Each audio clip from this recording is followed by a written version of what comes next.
আসুন আসুন, বসুন বসুন হেলান দিয়ে সোফায়। ময়লা কেন জামা কাপড় দেয়নি কেচে ধোপায়?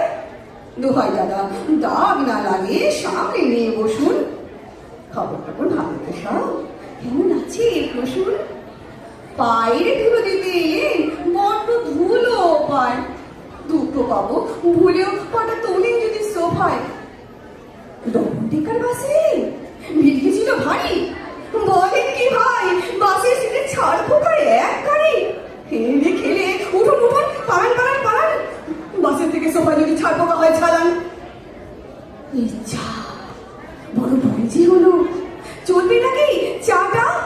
নেহাতে যদি যাবেন, নেহাতে যদি যাবেন দাদা, আচ্ছা তবে টাটা। টাটা।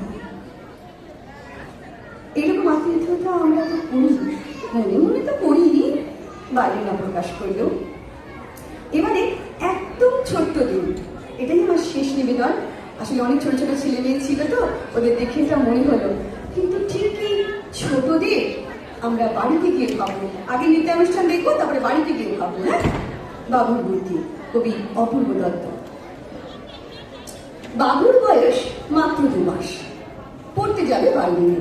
মা বলল সঙ্গে কিছু গুঁড়ো দুধ আর বার্লিনে।